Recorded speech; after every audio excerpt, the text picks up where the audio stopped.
بسم اللہ الرحمن الرحیم۔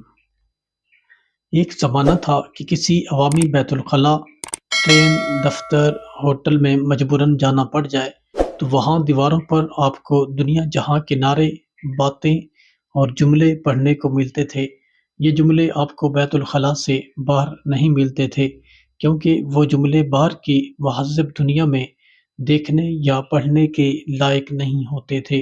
عوامی بیت الخلاء کی یہ حالت انسان کی ایک بنیادی نفسیاتی ضرورت کا اظہار ہے۔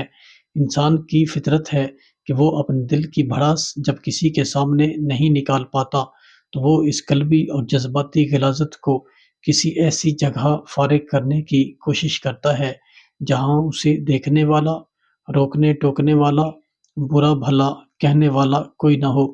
بیت الخلاء کی چار دیواری یہ آزادی بھرپور طور پر فراہم کرتی تھی۔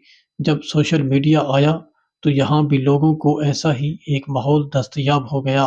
لوگوں نے اپنی ذہنی اور قلبی غلاظت کو سوشل میڈیا پر نکالنا شروع کر دیا۔ سوشل میڈیا ٹیکنالوجیکل بیت الخلاء ہے، جہاں لوگ کمنٹس میں وہ لکھتے ہیں جو مجلسوں میں نہیں کہہ سکتے۔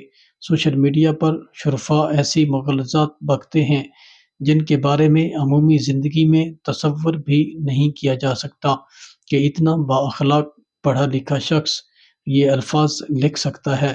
سوشل میڈیا نے انسانوں کی اس اصلی شخصیت کو نمایاں کر دیا ہے جسے عملی زندگی میں کھوجنا انتہائی مشکل ہوتا ہے۔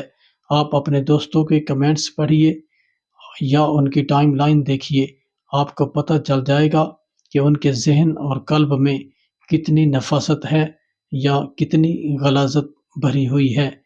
چیک کر لیجئے۔ اللہ پاک ہمیں سمجھنے اور عمل کرنے کی توفیق عطا فرمائے۔ آمین یا رب العالمین۔